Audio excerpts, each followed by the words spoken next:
오늘 우리에게 주시는 하나님의 말씀은 신약 성경 골로새서 3장 15절에서 17절 말씀입니다. 신약 성경 327면쯤에 있는 골로새서 3장 15절에서 17절 말씀입니다.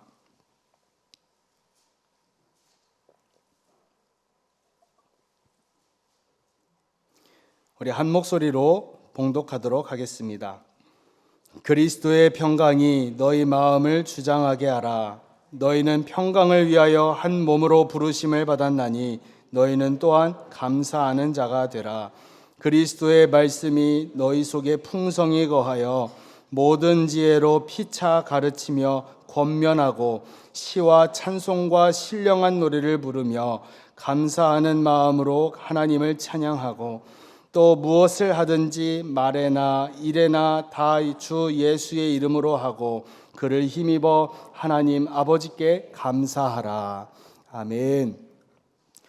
오늘 본문 말씀을 보면 반복적으로 나오는 단어가 있는데 그것은 바로 감사입니다.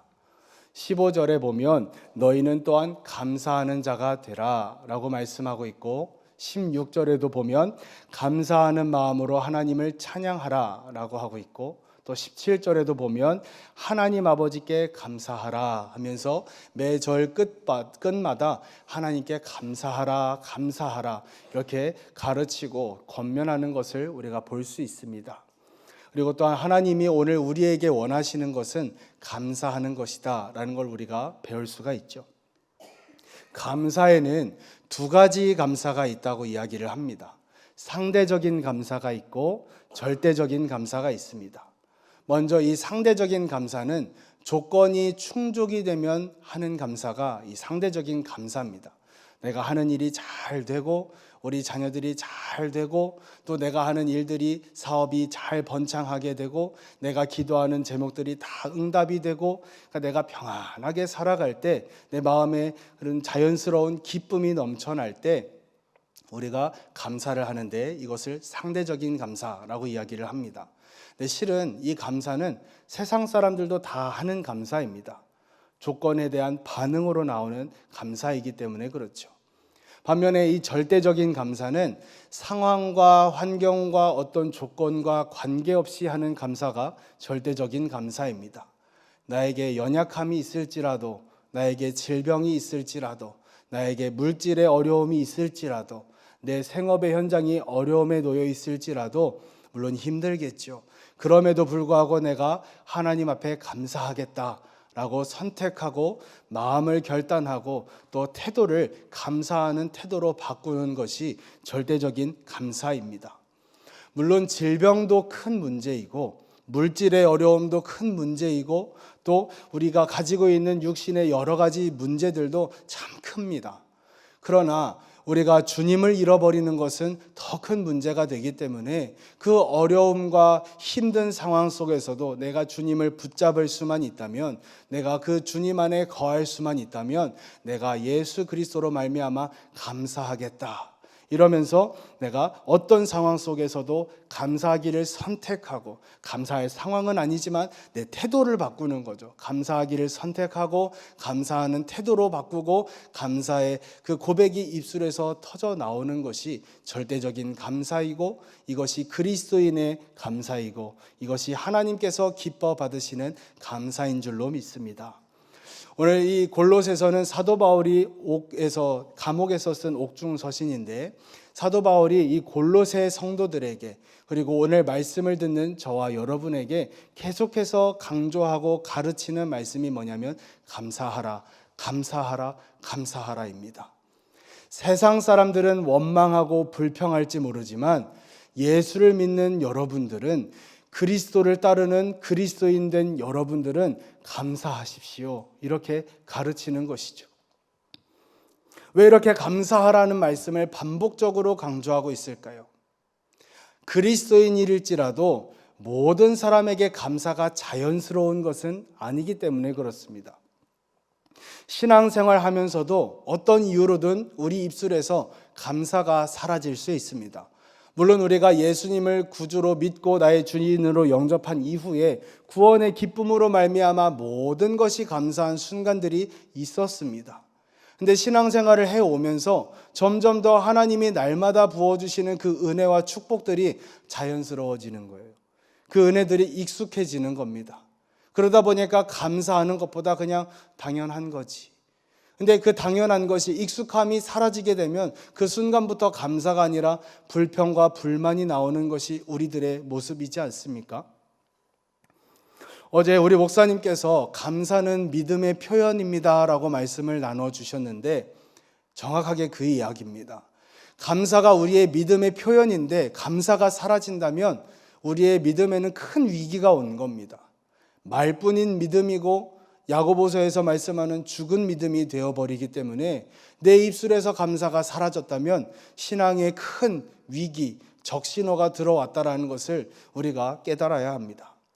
로마서 1장 21절에 이런 말씀이 있습니다. 하나님을 알되 하나님을 영화롭게도 아니하며 하나님께 감사하지도 아니하고 오히려 그 생각이 허망하여지며 마음이 어두워졌나니.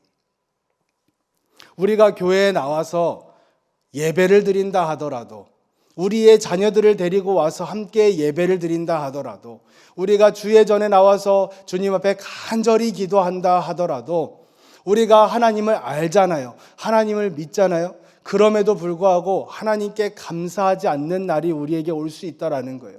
그 날이 우리에게 왔다면 우리는 정말로 영적으로 큰 위기 상황에 놓여 있다라고 경고를 하는 것입니다. 하나님을 알되 영화롭게도 아니하며 감사하지도 아니한다? 이것은 하나님을 무시하는 겁니다. 우리가 하나님을 아는데 하나님을 높여드리지 않고 하나님께 감사하지 않으면 하나님을 무시하고 있다라는 것이죠. 여러분은 오늘 아침에 일어나셔서 이곳에 오실 때까지 어떤 감사가 입술에서 흘러나오셨나요? 내가 뭘 감사해야 되지? 혹은 내가 억지로라도 생각을 해서 저 마음속 깊은 곳을 팍팍 긁어가지고 내가 뭘 감사해야 되지? 겨우 한두 가지 찾아가지고 그래 이거 감사하지. 이렇게 억지로 감사 기도 제목을 찾아야지만 감사할 수 있는 우리가 된 것은 아닌지요. 만약 우리들의 입술에서 감사가 사라지고 있다면 영적 위기가 찾아온 것입니다. 겉으로는 우리의 믿음이 건강해 보일지 몰라요. 왜요? 예배 생활도 하고 주님의 몸된 교회를 섬기기도 하고 다 괜찮아 보이는데 속은 생각이 허망하여지고 마음이 어두워지고 점점 이 속이 부패해 가고 있는 겁니다. 하나님이 처음부터 우리의 생각을 허망하게 만드셨을까요? 하나님이 처음부터 우리의 마음을 어둡게 만드셨을까요? 아니요. 하나님을 영화롭게 하지 아니하고 하나님께 감사하지 않으니까 이 내면이 부패해 가는 겁니다. 그만큼 감사를 잃어버리면 우리는 위기 상태에 놓여 있다라는 것이죠. 그래서 우리는 다시 감사가 회복되어져야 합니다. 사람은 가만히 놔두면 감사하지 않습니다. 왜냐하면 사람은 죄인이기 때문에 가만히 놔두면 감사하는 것보다 불평과 불만과 원망을 늘어놓는 것이 더 자연스러운 존재가 바로 우리들입니다. 그래서 우리는 감사를 배워야 되고 감사를 연습해야 되고 무슨 일이 있어도 감사를 할 수 있는 훈련이 필요합니다. 우리 신앙생활도 다 훈련으로 이루어지지 않습니까? 예배도 훈련이고 기도도 훈련이고 전도도 훈련이고 섬김과 봉사도 훈련이고 이 예배와 기도와 전도와 섬김과 교제가 훈련이 되기 전까지는 너무 그게 불편했어요. 왜 매주마다 왜 날마다 새벽마다 예배를 드려야 되는지, 왜 그렇게 기도는 해야 되는지, 왜 그렇게 교제는 해야 되는지, 왜 그렇게 부담스러운 전도는 해야 되는지. 그러나 이것이 훈련을 통해서 나에게 습관이 되고 체질이 되고 나에게 이렇게 몸에 습득이 되면 예배가 자연스러워지고 기도가 자연스러워지고 전도가 자연스러워지고 섬김과 봉사가 자연스러워지고 그렇게 우리가 주님을 닮아가는 그 일들이 자연스러워지는 거예요. 마찬가지로 감사도 처음부터 뭘 감사해야 되지? 물론 생각해 봐야 됩니다. 찾아봐야 됩니다. 내 속을 팍팍 긁어서라도 감사 제목을 찾아내야 됩니다. 그런데 이게 감사의 연습이 되고 감사의 훈련이 되면 어느 순간부터 감사가 내 체질이 되어서 감사가 어렵지 않아요. 그래서 오늘 저와 여러분은 오늘부터 시작을 하는 겁니다. 오늘도 감사하고 내일도 감사하고 하나님 아버지께 감사하고 내 옆에 있는 사람에게 그냥 지나가지 말고 고맙다고 표현을 하고 나하고 같이 살아주는 가족에게도 나 같은 사람하고 같이 살아줘서 고맙다 감사함을 표현하고 무슨 일이 있어도 감사, 범사에 감사. 이러한 감사가 우리 안에 충만해질 때 하나님의 그 축복과 하나님의 나라 천국이 우리의 삶 가운데 임하는 줄로 믿습니다. 시편 6장 5절에 이런 말씀이 있습니다. 사망 중에는 주를 기억하는 일이 없사오니 스올에서 주께 감사할 자 누구리이까. 스올, 지옥을 이야기하는 거죠. 지옥에는 감사하는 자가 없다는 겁니다. 사망, 죽은 자, 영적으로 죽어 있는 자는 감사할 줄 모른다라는 거예요. 이 세상에는 지옥 같은 세상이 있습니다. 어디일까요? 감사가 없는 삶, 감사가 없는 가정, 감사가 없는 직장, 감사가 없는 교회는 지옥 같다라는 거예요. 그러나 우리 안에서 감사가 넘쳐나고 입술에서 감사가 고백되어질 때 그곳에는 천국이 임하는 줄로 믿습니다.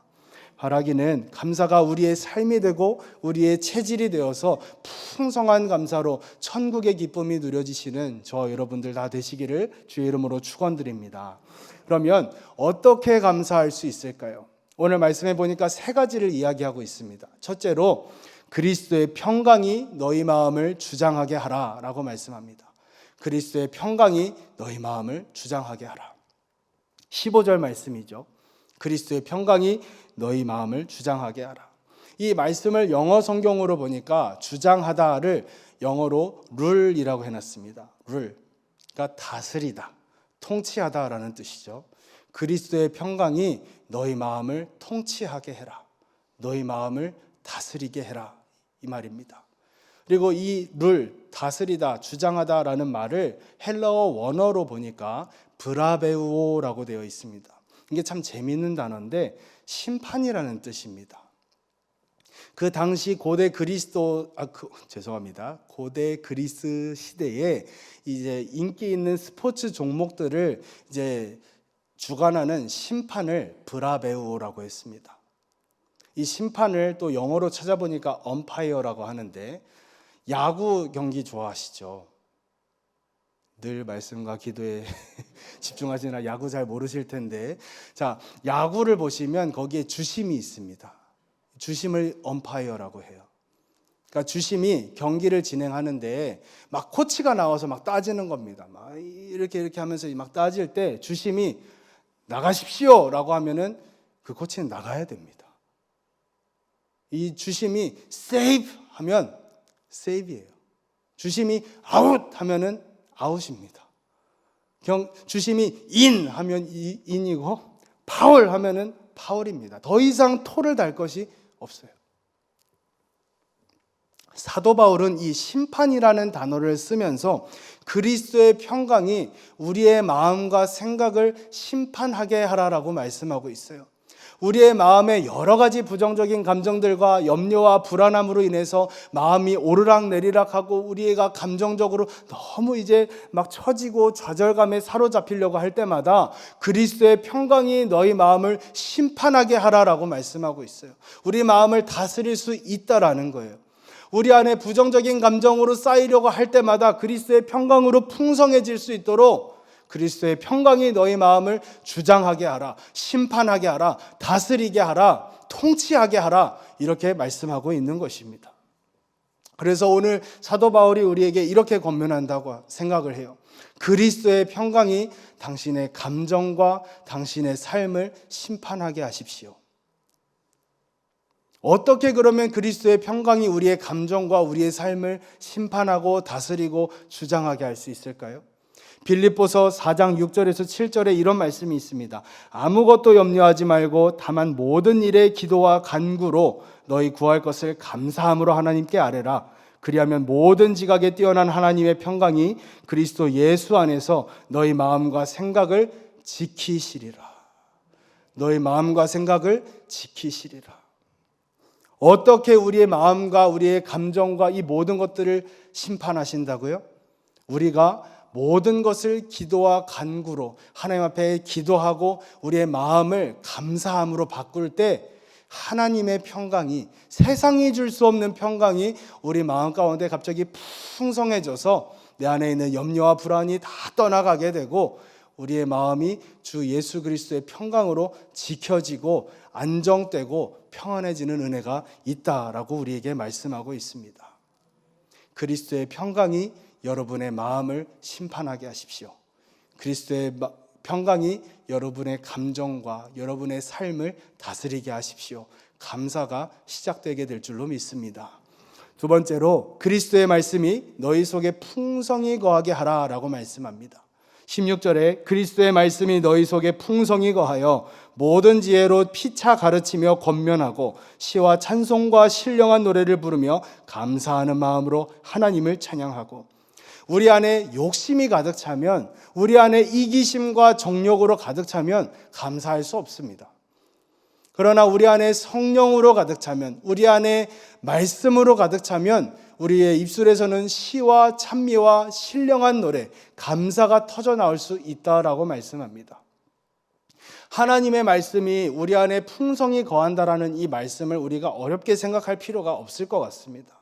가령 우리가 하루의 시작을 말씀을 한 장도 읽지 않고 한 절도 읽지 않고 시작을 했다라면, 또한 하나님의 말씀을 큐티로 묵상한 적이 단 한순간도 없다면, 일주일에 한 번 교회 나와서 오늘 본문 말씀을 하면서 설교 듣기 전에 그 말씀을 읽은 것이 전부라면 우리 안에 하나님의 말씀이 풍성하게 거한다라고 말할 수 없을 것입니다. 우리 안에 하나님의 말씀이 풍성하게 거하려면 하나님의 말씀을 읽어야 됩니다. 하나님의 말씀을 들어야 됩니다. 하나님의 말씀을 배워야 됩니다. 더 나아가서 하나님의 말씀을 암송해야 됩니다. 하나님의 말씀이 풍성히 우리 안에 거한다. 이 거한다라는 말은요, 우리 안에 들어와서 집 짓고 산다라는 거예요. 잠깐 들어왔다가 떠났다가 들어왔다가 떠났다가가 아니라 아예 말씀이 우리 안에 집을 짓고 세워지고 쌓이려면 암송하는 것밖에 없죠. 우리가 기억력을 돕기 위해서 하나님의 말씀을 암송하자는 게 아닙니다. 다윗이 고백하는 것처럼 주의 말씀은 내 발의 등이요 내 길의 빛이니이다, 이렇게 고백하는 것처럼 우리가 삶의 여러 가지 결정들을 할 때, 우리가 삶의 어떤 고민들을 할 때 그냥 그때 그 말씀이 뭐였더라, 이때 어떻게 해야 되더라가 아니라 우리의 입술에서 그냥 툭툭 말씀이 튀어나오는 거예요. 내가 굳이 생각하지 않아도 내 말씀이 안에 차곡차곡 쌓여 있기 때문에 그냥 자연스럽게 체질적으로 말씀이 튀어나가는 거예요. 그렇게 하나님의 말씀을 우리가 암송해서 우리 안에 쌓이면 하나님의 말씀이 우리의 삶 가운데 실질적으로 역사한다는 것이 우리 안에 경험되어져요.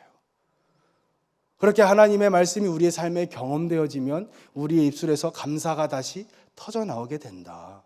시와 찬미와 신령한 노래로 하나님 앞에 이게 뭐죠? 예배를 드릴 수 있게 된다라는 겁니다. 또한 하나님의 말씀이 들려와야 됩니다.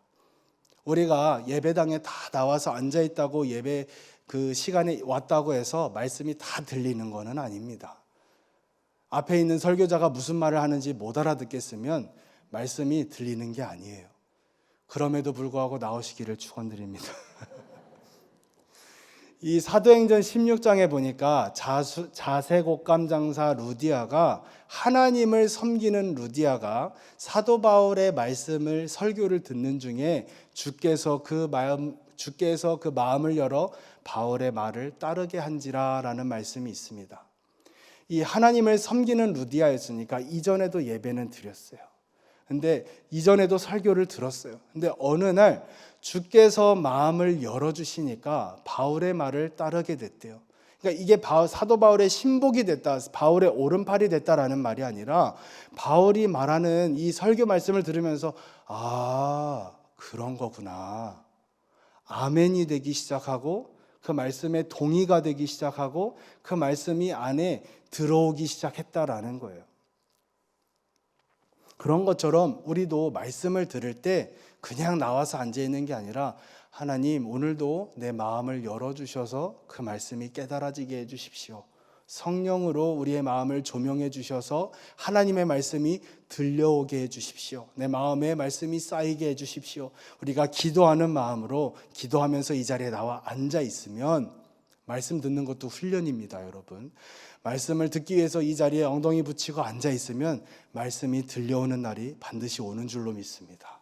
그 말씀이 들려오기 시작하면 그 말씀이 내 안에 차곡차곡 쌓이게 되고 그 쌓인 말씀으로 말미암아 우리 입술에서 찬송과 감사가 터져나오게 된다라고 우리에게 말씀합니다.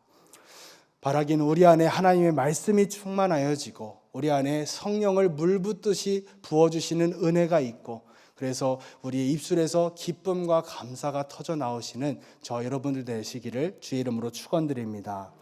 마지막으로 모든 것을 예수님의 이름으로 하라라고 말씀합니다.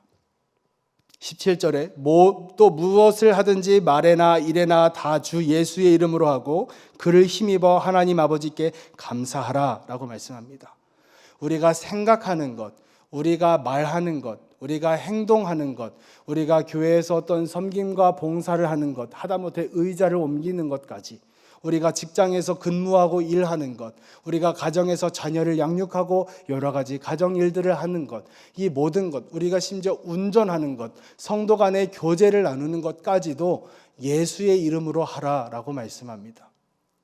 이름을 다른 말로 하면 브랜드라고 할 수 있을 것 같습니다. 우리가 어떤 제품들을 볼 때 이 브랜드가 있으면 신뢰가 가고 믿음이 가는 그런 제품들, 브랜드가 있지 않습니까? 제가 지금 말씀드리는 브랜드와 어떤 관계도 없지만 예를 들어서 말씀을 드리자면 가전제품은 LG, 핸드폰은 삼성, 이런 암묵적인 동의가 많은 사람들에게 있지 않습니까? 그래서 그 제품에 대해서는 잘 이해를 못하는데 삼성 거야? 그럼 좋지, AS 잘 돼. LG 거야? 가전제품 확실해. 이러면서 믿고 사는, 믿고 쓰는 그런 것들이 우리 안에 있지 않습니까? 브랜드가 주는 기대감이 있고 브랜드가 주는 신뢰감이 있다라는 것이죠. 이런 관점에서 예수님의 이름이라고 하는 브랜드가 우리의 삶과 우리가 하는 모든 것에 스티커로 붙여졌을 때 부끄러움이 없게 하라는 거예요. 그리스도인들은 우리가 하는 말에도 예수님표 스티커가 붙어야 되고 우리가 하는 행동에도 예수님표 스티커가 붙어야 되고 우리가 하는 모든 일을 예수님의 이름으로 하라는 겁니다. 제가 부끄러운 이야기지만 제 차를 운전할 때랑 교회 봉고차를 운전할 때 제 마음가짐과 태도가 달라집니다.